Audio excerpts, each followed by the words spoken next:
Madigan. I'm Advocacy Chair for the League of Women Voters of Bellingham-Whatcom County. We begin today by acknowledging that this land is the traditional territory of the Lummi and Nooksack peoples. May we nurture our relationship with our Coast Salish neighbors and our shared responsibilities to their homeland where we all reside today. Their presence is imbued in the waterways and shorelines in these mountains and valleys. And now I am going to welcome William John from Lummi Nation to bless our event. So now we can get down in here. But what a beautiful day. And I would like rhetorically to ask, what excites you? You. Why, thank you. I'd like to introduce myself. My given name, my Christian name, is William Lloyd John. I'm a Lummi tribal member, Lummi tribal elder. I speak my language, and this is my place of origin, along with my Nooksack relatives, Simiamu relatives, Swinomish relatives, etc., etc., etc. What excites me is that this is my place of origin. This is where, for generations upon generations, upon thousands of years, my ancestors come from here. The very air that we breathe is the air of my ancestors. I come from nowhere else on earth but right here. And what excites me is to welcome each and every one of you. The significance is powerful. Your very presence is powerful. That we push nobody aside. That's not my job. I am very willing to welcome you to the territory of the Lummi people. The place names that we have.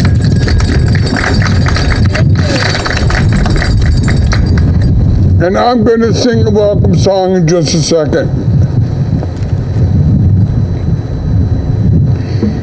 But what excites me is getting to know each and every one of you.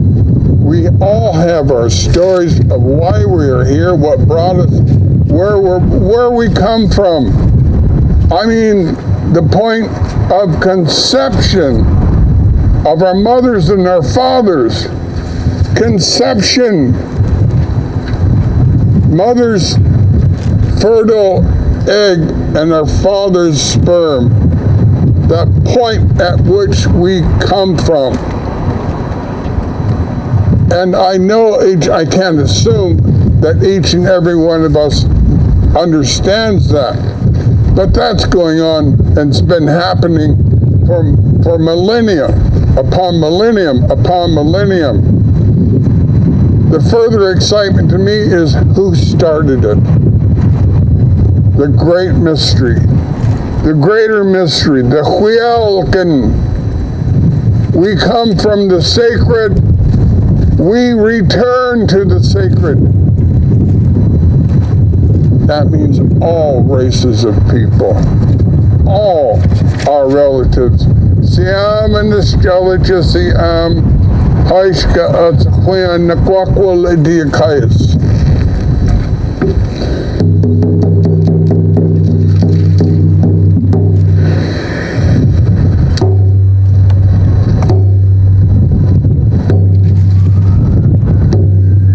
Welcome song. I'm going to welcome each and every one of us. And our ancestors, your ancestors. If you believe in your ancestors, they stand behind you. As I speak, my relatives are behind me right now. Eccoci,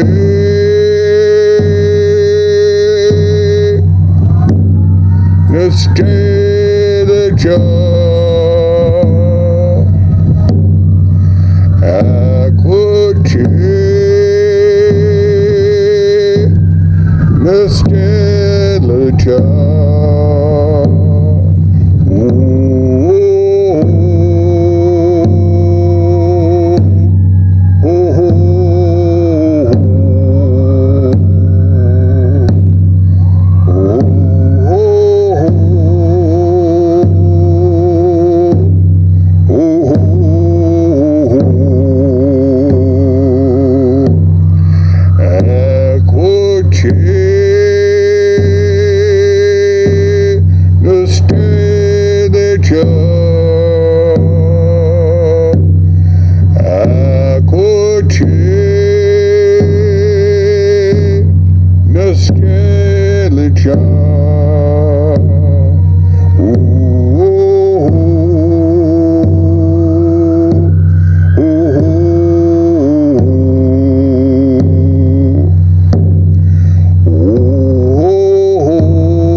Acquace. Say it with me. Acquace. Acquace. Acquace. Means you're welcome. Acquace. Nostalgia. Nostalgia means my relatives. So when I'm singing Acquace, nostalgia, I'm welcoming each and every one of you to the territory of the Lummi, our people, our relatives, our Nooksack, Simiyamu, etc. All our people, the inherent people. Now, I'm not going to ask you anything else except that, do you know when women got the right to vote? What year? 1920. Do you know when Native Americans were allowed to vote? In the 60s. 1924. After women. And the irony is, we're First Nations people, but I carry in my wallet an Indian card that tells me I'm Indian. I'll be darned, huh? Who'd have thunk it? You take one look at me and what do you think? I would like to thank you for your time and for allowing me to speak, allowing me to sing a blessing, a welcome song with you. There are many people here who have far more to add than myself. So, haishka siamsi apukuche, haishka.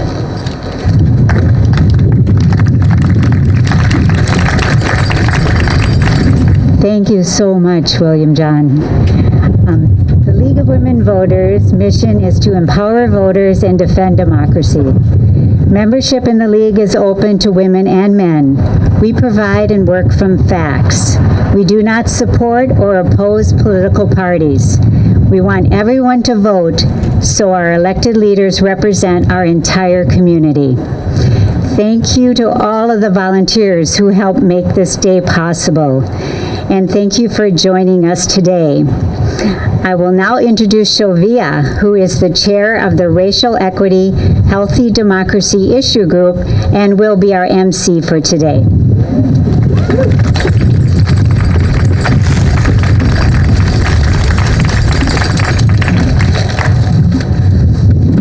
Good afternoon, everyone, or good early morning. Thank you for coming out. Before Cindy leaves from the stage, she has put so much effort and she stepped up where I couldn't as a student. So I wanted to present this to her. And thank you. Thank you very much. Good luck. Looks like everything is perfect for my height.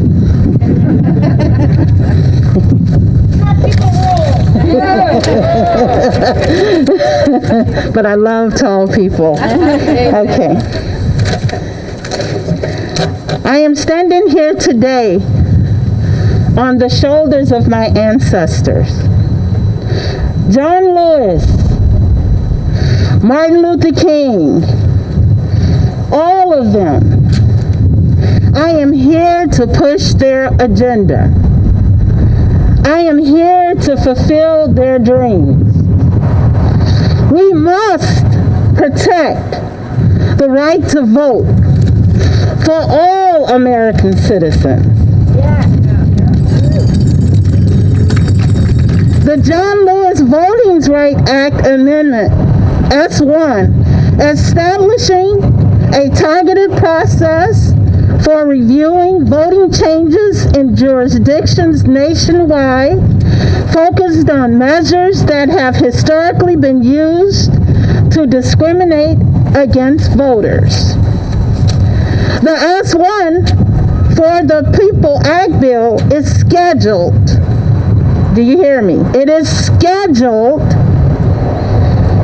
for the Senate Committee on Rules and Administration, May 11th. This is really important. It's on Tuesday, May the 11th at 10 a.m.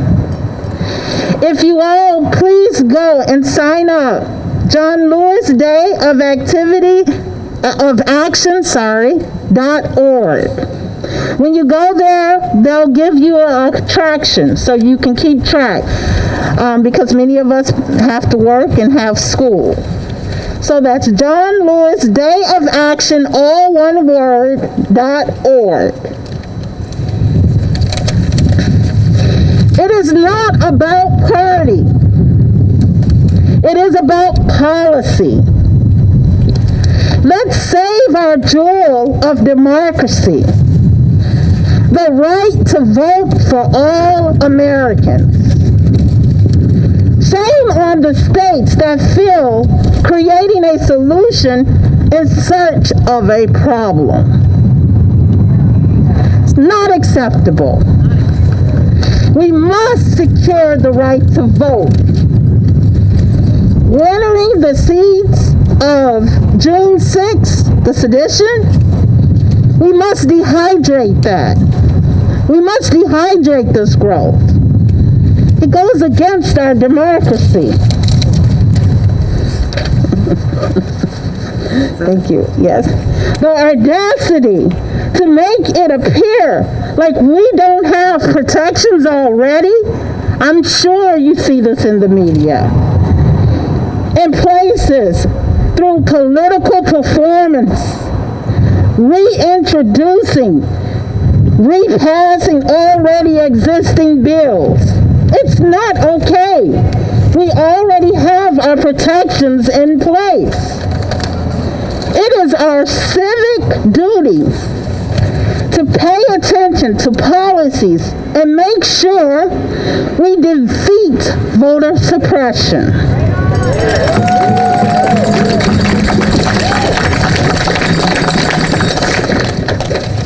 Next, I will bring to the stand Tammy Cooper Woodridge. She is a respected elder of the Nooksack Indian tribe. She has been telling stories since 1985.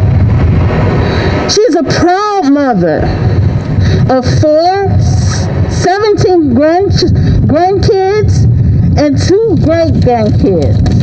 She's a former leader of the Nooksack tribe.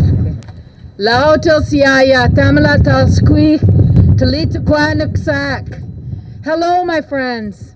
My name is Tammy Cooper Woodridge from the Nooksack tribe. I am honored to have my daughter Angela with me And it's an unsaid tradition for our young people to come and learn. And she has been apprenticing me for about 1.5 years for storytelling and public speaking. So this is an honor for me to be here today to represent the Nooksack tribe. I'm a former leader and I am a respected elder.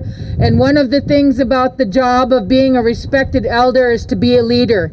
And so today I'm here to represent my ancestors, just like my brother Bill said. My ancestors are standing behind me. They're with you. They're amongst us. And when we invite them, we are honored, and we are standing on sacred ground, as we know. And as this country was built, we know that it was also built with our ancestors on this sacred ground. And they approved, or they wouldn't have let it happen. So let us remember that. And as our democratic process has come to make it so that we can be a voice and stand together, we need to maintain that with everything that we have, standing together, making sure that that vote continues. I understand that John Lewis was very instrumental in making sure that this continues to be. And we all know that we are just too busy doing. So let's slow down, as our Creator has done during this pandemic. He slowed us down so we can listen, so that we can watch, so that we can understand. And now we're more aware of the injustices that are happening in the United States. And so we have to stand together today to make sure that our vote is heard, because it is a democratic process that is instrumental in making sure that our sacred land is protected, that our people are protected, and that our children and our children's children will have a place to be free. Thank you.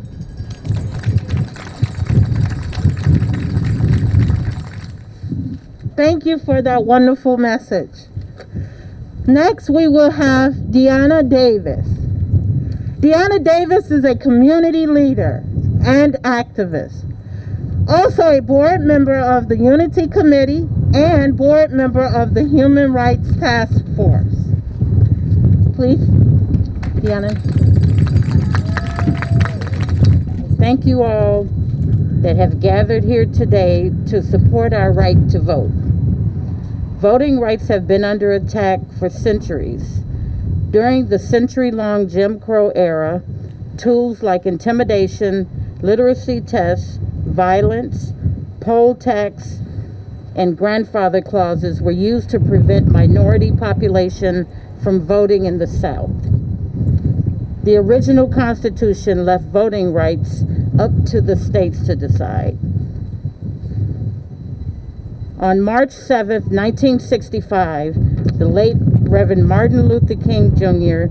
and John Lewis and many other peaceful participants marched from Selma to Montgomery for voting rights and were met and attacked by Alabama state troopers for refusing to turn around. That march led to the Voting Rights Act of 1965. This meant that the Department of Justice, the federal government, would help protect voting rights. The 2013 Shelby County versus Holder found Section 4 of the Voting Rights Act unconstitutional. This decision gave the power back to the states to make their own changes. This power is unfortunately being used aggressively by 47 states in order to restrict voters, prohibiting ballot drop boxes to be anywhere but in local election offices, which close at 5, ballot boxes, eliminating days of early voting, shortening the window for requesting mail-in ballots, tightening voter registration ID requirements. These restrictions are intended to disenfranchise voters of color, poor people, youth, and the elderly. In order to prevent this, we need to put pressure on our elected officials to pass the John Lewis Voting Rights Act by ending the filibuster. God bless America. Thank you. Next, we will have Sulaim and Sulaim Zhao is a community organizer. Please come.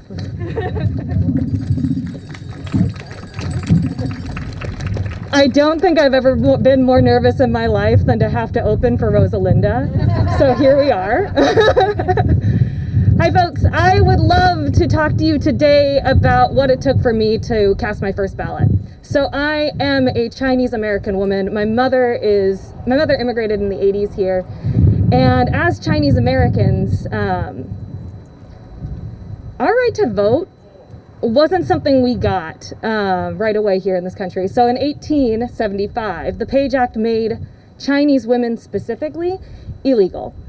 So let's just take that into consideration. So if I was born in 1875, I couldn't come to this country. I couldn't cast my ballot. I couldn't even be here. Then in 1882, the Chinese Expulsion Act, the Chinese Exclusion Act didn't allow us to become naturalized citizens. So without citizenship, you can't cast a vote, right? And then it takes until 1952 before Asians were allowed to become naturalized citizens. So, you know, we have this saying in my family, and it's pretty harsh, but, you know, the women's right to vote in the centennial is a lie that white women tell women of color. And that is how it's framed in our lives, because it wasn't until the 1950s that we got the right to vote. It wasn't until significantly later that so many other people of color got the right to vote. And it took until 1965 for John Lewis and those civil rights leaders to march the Edmund Pettus Bridge to increase access to voting. So to break down some of those barriers that didn't allow us to even cast our vote. Because being allowed to vote is different than having access to voting. It is different than voter equity. It is different than being able to vote. And then, you know, I showed up in the United States in 1988, and yes, I'm a millennial. So we had to deal with watching an entire generation of people tell millennials that not only are we not smart enough to vote, oh damn.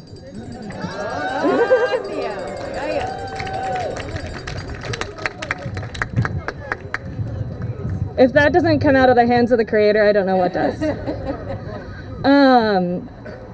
So I grew up hearing that millennials, my generation, we were too busy on, at that time, MySpace. And for Gen Z, that was Facebook before Facebook. And so we were on MySpace too much. We were busy with ice bucket challenges. We were not engaged. We didn't care enough. And then in 2005, you know, here in Washington State, we all got the right to vote by mail. And all of our ballots are by mail now. So that increases our access and our ability to do that. So by the time 2006 rolls around and I'm finally able to register to vote, I get really excited about voting in a midterm election, which I don't think voting in a midterm election is ever something that causes people to be super excited when they turn 18. But there we are. And I got to register to vote on my 18th birthday. Instead of anything else, it was the first thing I wanted to do. And so I got to cast my first ballot by mail, and it was awesome that year. And I think the reason, honestly, I registered to vote when I was 18 right away was because I had listened for so many years to people saying how I didn't get the right to vote. And if there's anything that will make me go do something and go to the mat about something, it's someone telling me I can't do it. And so today I really want to talk about a couple of things. You know, we live in Washington State. We can all vote by mail. And that is a privilege in this country. And that allows us not only to support our postal system, which after this last year we all saw how important that was. I don't know how many of us in this audience bought John Oliver's stamps, but I most certainly did. And when we look at things like, I can vote. I'm not a felon. I haven't been disenfranchised. I can vote here in Washington State during a pandemic without having to worry about my body. I don't have to wait in voter lines. I get to show up here, get my picture taken, wearing a leopard print blazer, shoving my ballot in that box. And that was really cool. And not everyone has that. And the For the People Act that is currently going to the Rules Committee, Sophia, I know you're better at this than I am, on Tuesday, it allows people to register the same day to vote. It allows people to register the same day for early voting. It allows people to vote by mail and not to allow any restrictions on that. It increases accessibility for the disabled to be able to vote. It re-enfranchises people who have served their time for felonies. And when you think about the disproportionate representation of communities of color in our prison systems right now, when you think about prison gerrymandering, when you think about who benefits from stripping people who have served their time from their right to vote, you'll see that it benefits a white supremacy culture. And so, I guess I've been on a superhero kick, and I would love to just kind of impart some superhero wisdom upon this group of people. Peter Parker, Spider-Man, with great power comes great responsibility. And I think about responsibility being inextricably linked to our privilege. We are privileged in Washington State to be able to vote right now. I am privileged in Washington State to be able to vote by mail and to have access to so many resources, to not be disenfranchised, to not be, to not live in a state where my governor doesn't want to give people water. And that means that I have so much responsibility. We, as Washingtonians, as Whatcom County residents, as residents of Bellingham, as people gathered here today, have so much responsibility to actually spread the word and do the work until every single person in this nation has the same rights to vote that we get to have. So, when in doubt, what would Peter Parker do right now? What would Spider-Man do? We would fight for the right to vote for everyone. We'd be fighting to end the filibuster, to pass the For the People Act for John Lewis's Voting Rights Advancement Act, and for, honestly, DC statehood. So here we are, friends. Let's do more of that. And I'm so excited to be here with you. Oh, man. Thank you, Shalene. We really appreciate that. Thank you. And now we will have Rosalinda. She's an honorary activist, community activist from the Latina community. She has a strong voice and have been here fighting for so many years. Don't let me delay. Come on. Rosalinda. Thank you so much, Sylvia. It's an honor to be here, and I'm grateful to have been invited and asked to speak today. I stand on the shoulders of so many people, and I'm honored to be on the same podium that our brothers and sisters were on earlier today. So what can I say? I'm listening to you all. What you're looking for looking at here, this collective leadership of what the white supremacist leadership of the United States for many years called a conquered people, right? We are supposedly a colonialized, civilized people by those who landed on this continent. I'm a Texan from northern Mexico that was taken from Mexico in the Mexican-American War. And as Latino, Mexican-American people in the United States, it was always made really clear to us that we were a conquered people in this country. And so we have similar histories.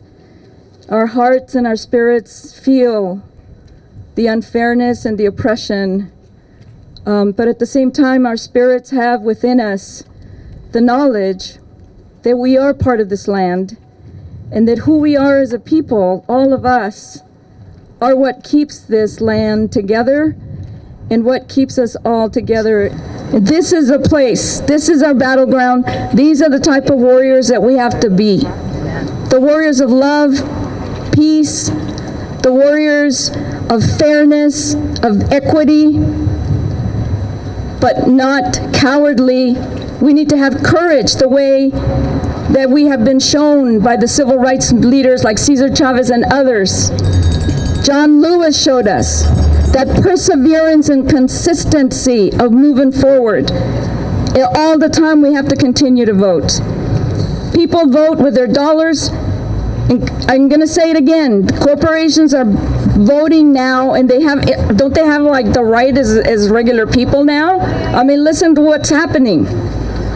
So we have to move forward together and we need to really overlook our differences and look collectively to the direction that we're going to go and look for those solutions, many of which are difficult and they cost money and they cost time. And we have to take that time. There is a way to have a just transition into more fair democratic processes that are more participatory processes that we can do together. At C2C, we have been trying to practice that with people's movement assemblies, tribunals, those dignity dialogues, ways that we can bring our problems together, solutions, and move forward together. And then lastly, I wanted to say, we have to redefine what power means. What does political power mean? It isn't just about building a career, being an elected official for 24 years or as like the prosecutor for 40-some years. That is a career. That is not governance. That is not representation. We need to look at this as real governance. So it's not just about voting, it's what we do after we vote and how we participate with the people that we elect and we hold them accountable. It is not just about that. It is about defining what the victory is and how we win. Do we just hand power over to an individual, or do we collect that power collectively and work to create the changes that need to be created? Thank you for listening. Thank you for being here. Thank you for voting, and thank you for taking others to the ballot box to vote also. Oh, wait, I wanted to ask people to go to the website, the John Lewis Day of Action.org. I wanted to repeat that, to continue to go back to that and stay updated about what's happening. Because what happens over there is going to come here. You know that, unless we fight really harder. Thank you. Thank you very much.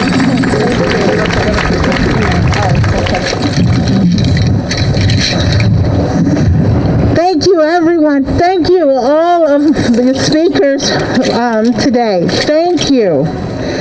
We will now prepare to walk or roll to the farmer's market.